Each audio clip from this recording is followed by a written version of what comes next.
Brothers and sisters, hello, hello, hello, and welcome to Readings with Regina. And I want to give a big shout out to all of my subscribers, and in particular, those of you who have just recently signed up. Thank you all for being here. Now, I have been reading narratives that were written by Black men who had been enslaved. Now I'm starting with Black women who have faced enslavement. In fact, today's episode is called Enslaving the Black Woman. How did they survive? And I want to get right into it. I'm going to start with Dessa Rose. Now, for all of my new people, Dessa Rose is based on an actual historical incident in 1829. In 1829, a pregnant sister, it blows my mind every time I say this, a pregnant sister aboard a coffle being transferred from one part of America to another part of America. They were sold to other people in another region. And these gentlemen that you see on horseback, okay, sometimes they're called Georgia men, other times they're called paterolas. Paterolas are the origins of the police in America.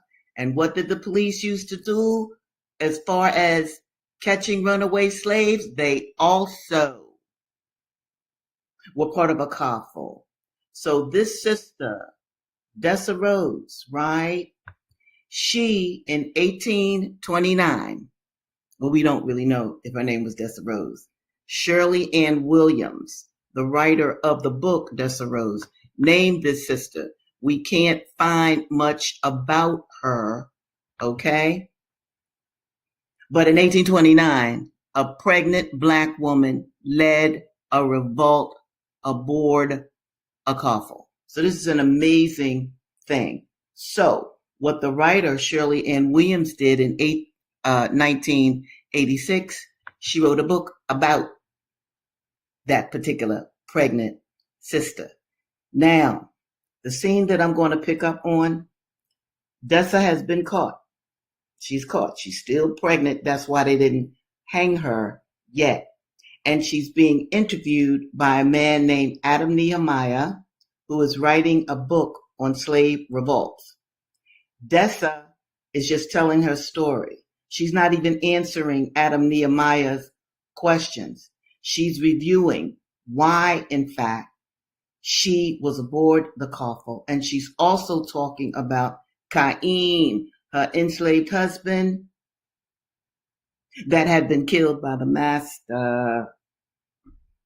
And you ought to know, especially you new people, Cain did not want their baby. And she's going to be talking about it right now. So I'm going to pick up with Dessa Rose by Shirley Ann Williams. He, Cain, she said, stumbling, taking up her tale again. He tell me then how he been sold away from some masters, runned away from others. He run, he say, trying to find north. And he little then, and not even know north a direction, and more places than he ever been able to count. He just think he be free of whippings, free of belonging to somebody, what belongs to him, just so long as he be north. Last time he run way, he most get there, and he think now he know what way free land is. What is Freetown? Next time he get there. But never is no next time, 'cause the same time paterolas, again, that's the origins of the police, takes him back. They takes him back, a man what been north, lived there, and what know what free north is. Now Cain say, now this man free, born free, but still, any white man what say he a slave, be believed, 'cause a nigger can't talk before the laws. Now, those of you who do not like to hear that word, and I don't really like to say it, but I have to be true to the text. And Shirley Ann Williams, as I have, we've read a lot of slave narratives, and this word was used regularly. A nigger can't talk before the laws, not against no white man, not even for his own self. So this man got to get another white man for to say, Cain be free. And he couldn't find one quick enough. So then the Georgia men's is another name for the patrollers, which is another name for contemporary police. That be what the North men call patrollers. They takes him for to be a slave. That's right. But even before the patrollers catched him, white man hit him.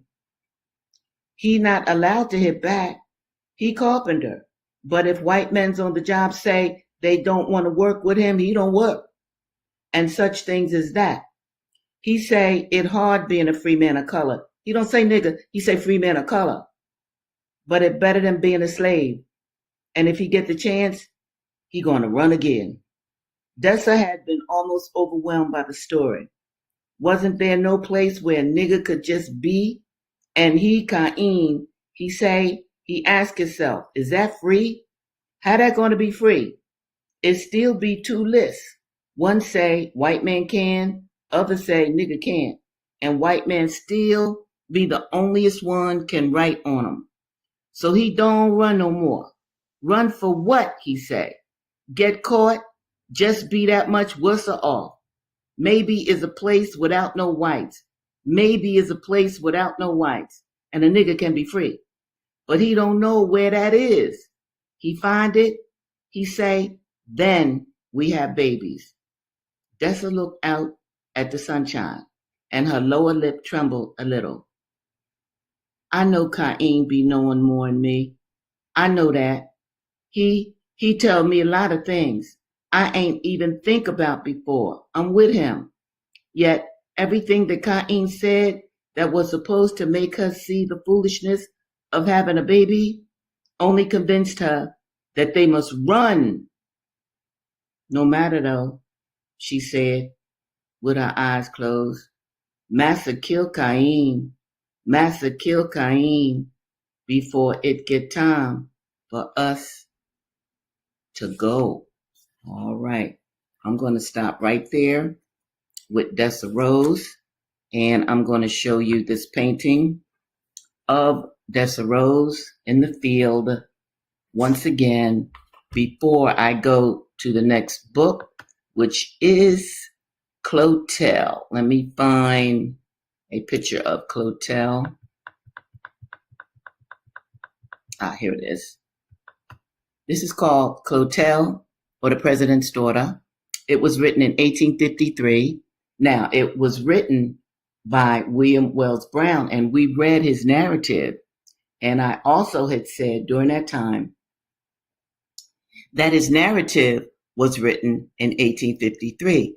That was an addition. The original narrative of William Wells Brown was written in 1847. He wrote Clotel, this particular book, in 1853. So I just wanted to give you that information so that we can all have our dates correct. I got a comment here. Hello, Michael Celeste. Always glad when you show up now. Right on, right on. Oh, she said something else. See, I love to be appreciated. Yes, I do. Okay? Thank you. All right? Because as you appreciate me, I appreciate you. Okay, so here we go with Clotel, or the President's Daughters. Now, this is going to really be, let me try to get this. This is going to talk about what you all today term colorism. And I'm so happy that it's in this book, because now you can see a foundation that was laid that made colorism become an issue among Black people. Now check this out. This is from Clotel, and this is called The Negro Sale. This is a little poem that precedes the chapter. Why stands she near the auction stand, that girl so young and fair? What brings her to this dismal place? Why stands she weeping there? With the growing population of slaves in the southern states of America, there is a fearful increase of half-whites, most of whose fathers are slave owners and their mothers slaves. Society does not frown upon the man who sits with his mulatto child upon his knee whilst its mother stands a slave behind his chair. In all the cities and towns of the slave states, the real Negro, or clear black, does not amount to more than 1 in every 4 of the slave population. The fact is, of itself, the best evidence of the degraded and immoral condition of the relation of master and slave is in the United States of America. In all the slave states, the law says slaves shall be deemed sold, held, taken, reputed, and adjudged in law to be chattels. Now, let me tell you about chattels. Chattel means that you are a slave, right? Your children are going to be slaves, and your children's children will be slaves, and your children's children's children will be slaves. And why I'm emphasizing this? Because this was legal. This was the law.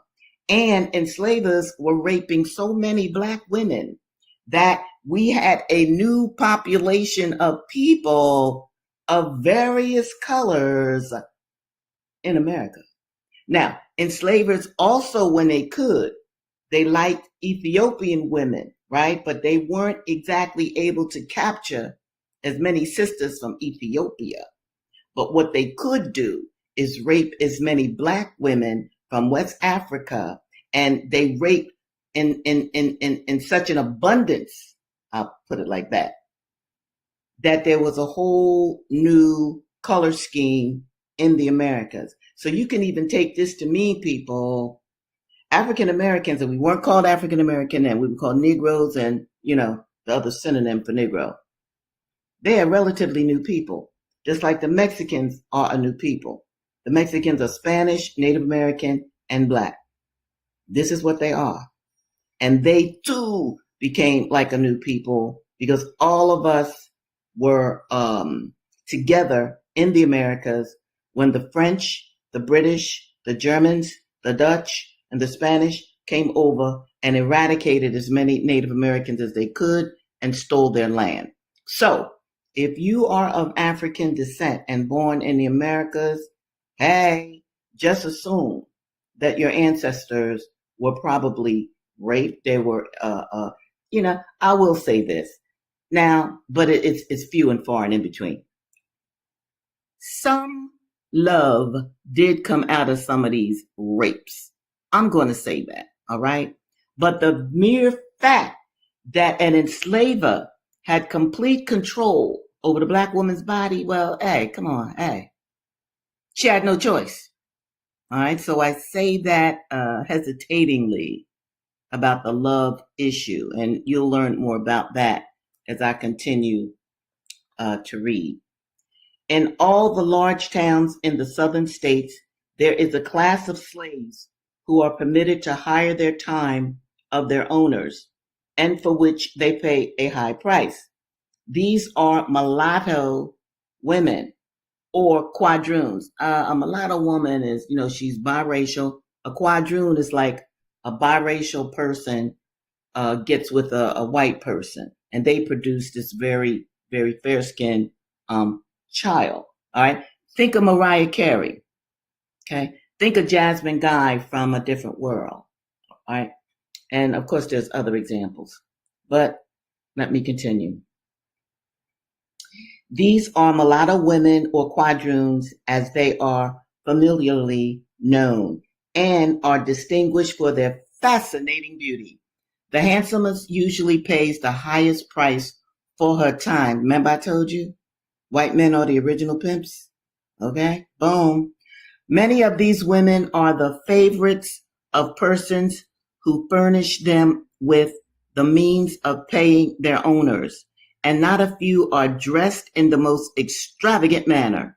Reader, when you take into consideration the fact that amongst the slave population, no safeguard is thrown around virtue, and no inducement held out to slave women to be chaste, you will not be surprised when we tell you that immorality and vice pervade the cities of the southern states, also the northern ones too, but the southern states, in a manner unknown in the cities and towns of the northern states. Now here I'm not so sure about that. Indeed, most of the slave women have no higher aspiration. Now, I really want y'all to listen to this one.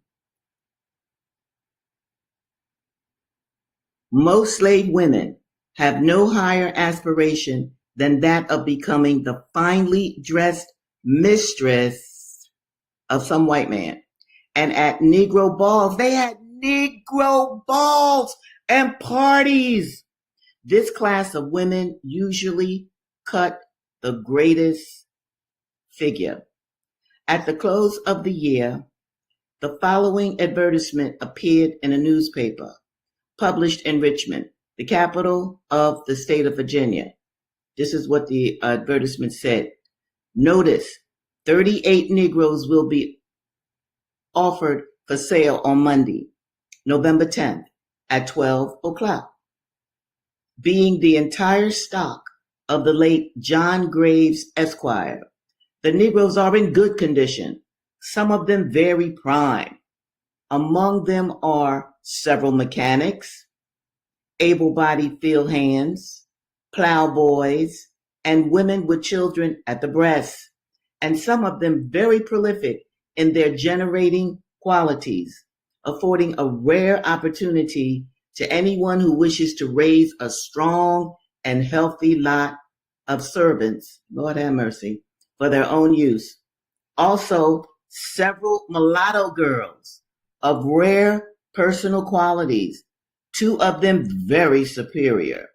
Any gentleman or lady wishing to purchase can take any of the above slaves on trial for a week. I couldn't believe this when I first read it. Okay, where am I? For a week, for which no charge will be made. Amongst the above slaves to be sold were Currer and her 2 daughters, Clotel and Althesa. Now let me tell you about Clotel. Clotel is Thomas Jefferson's daughter. You know, President Thomas Jefferson. Now, he had a lot of enslaved children. Oh, yes, he did. And so William Wells Brown bases this character, Clotel, on one of the daughters of the President of the United States, Thomas Jefferson. And let me show you too, let me show you too, where am I? Let me go here. I want you to see a quadroon. Okay. This is a sister who is purchased for her services by a rich white male. And during slavery, women had brains.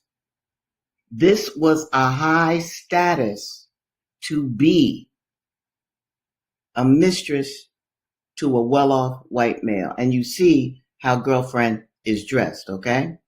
Now here's another one. Now, she's a brown beauty. Look at her. And you can look to the right, see that young man looking at her? Because by this time, everybody in the slave community and everybody in the white community knew who was who and what was what.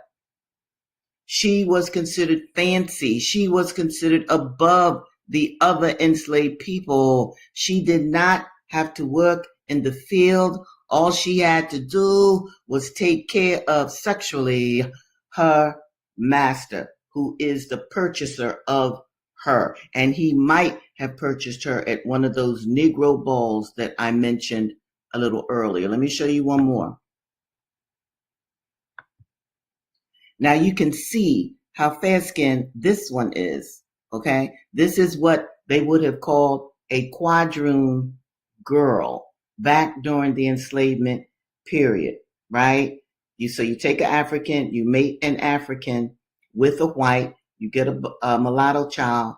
Then if that mulatto child or mulatto person mates or breeds with another white, then that child that emerges is called a quadroon.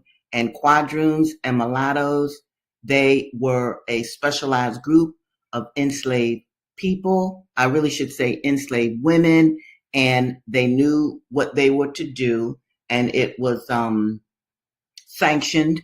It was, if you will, legal. It was all of these things quietly promoted. So understand this, that during slavery, white men had a ball with whatever female they chose. And sisters who did not want to slave in the kitchen, who did not want to work in the field, and had the right color, hey,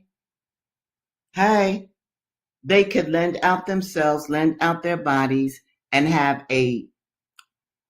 I don't really know what word to use, but I'll say have a better life than the starved, enslaved sisters that we have read about previously. Okay. Now, this next book I'm going to read to you is called Incidents in the Life of a Slave Girl, and it's by Harriet Jacobs. In fact, you've seen a cover before when Harriet Jacobs was an older woman, and she wrote this in, I believe, 1859 to 1860. So this is Incidents in the Life of a Slave Girl, and this is really her, all right? And she was helped to, well, I won't, because she could read and write, but there was a wonderful woman I want to introduce you to who made sure that this work was published. This is Lydia Mariah Child. Now, this is a white woman who spent her entire life working to stop enslavement of African descended people in the Americas. She was a stomp down abolitionist, and she helped Linda Brent, Harriet Jacobs, to get her book published. So I wanted to show you all Lydia. Okay. All right. Now, this is the beginning. Incidents in the Life of a Slave Girl. Childhood. I was born a slave, but I never knew it till 6 years of happy childhood had passed away. My father was a carpenter and considered so intelligent and skillful in his trade that when buildings out of the common line were to be erected, he was sent for long distances to be head workman on condition of paying his mistress $200 a year. And supporting himself, he was allowed to work at his trade and manage his own affairs. His strongest wish was to purchase his children. I really want you guys to understand that. His strongest wish was to purchase his children. But though he several times offered his hard earnings for that purpose, he never succeeded. In complexion, my parents were a light shade of brownish yellow and were termed mulattoes. They lived together in a comfortable home, and though we were all slaves, I was so fondly shielded that I never dreamed I was a piece of merchandise, trusted to them for safekeeping, and liable to be demanded of them at any moment. I had one brother, William, who was 2 years younger than myself, a bright, affectionate child. I had also a great treasure in my maternal grandmother, who was a remarkable woman in many respects. She was the daughter of a planter in South Carolina, who, at his death, left her mother and his 3 children. Now you see what I'm talking about here. Is another family situation where the enslaver impregnates one of the slaves, okay? And she had 3 children. Now, at his death, he was to have left her free with their 3 children, with money to go to St. Augustine, where they had relatives. It was during the Revolutionary War, so we're talking about 1776, 1777, and they were captured on the passage, carried back, and sold to different purchasers. Do you see how precarious it was to be an enslaved person? Let me get back to the book in a minute. But here this white man, on his deathbed, he gave this black woman money to take care of their children, and he freed them. But the word of a black man or woman meant nothing if paterollers, if slave catchers were out there, and then could resell these people, because this is what they did. So, her and her family, her and her children were resold back into slavery after they had been freed. Such was the story my grandmother used to tell me, but I do not remember all the particulars. She was a little girl when she was captured and sold to the keeper of a large hotel. I have often heard her tell how hard she fared during childhood, but as she grew older, she evinced so much intelligence and was so faithful that her master and mistress could not help seeing it was for their interest to take care of such a valuable piece of property. She became an indispensable personage in the household, officiating in all capacities, from cook and wet nurse to seamstress. She was much praised for her cooking, and her nice crackers became so famous in the neighborhood that many people were desirous of obtaining them. In consequence of numerous requests of this kind, she asked permission of her mistress to bake crackers at night after all the housework was done, and she obtained leave to do it, provided she would clothe herself and her children from the profits. Upon these terms, after working hard all day for her mistress, she began her midnight bakings, assisted by her 2 oldest children. The business proved profitable, and each year she laid by a little money which she saved for a fund to purchase her children. Her master died, and the property was divided among his heirs. Here we go again. The widow had her dower in the hotel, which she continued to keep open. My grandmother remained in her service as a slave, but her children were divided among her master's children. See how they kept enslaved people within the family? That happened with Frederick Douglass as well. As she had 5, Benjamin, the youngest one, was sold in order that each heir might have an equal portion of dollars and cents. There was no little difference in our ages, that he seemed more like my brother than my uncle. He was a bright, handsome lad, nearly white, for he inherited the complexion my grandmother had derived from Anglo-Saxon ancestors, and I'm going to say rapists. Though only 10 years old, $720 were paid for him.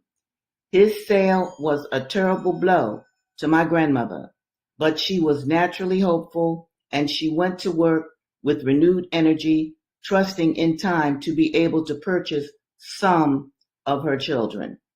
She had laid up $300, which her mistress one day begged as a loan, promising to pay her soon.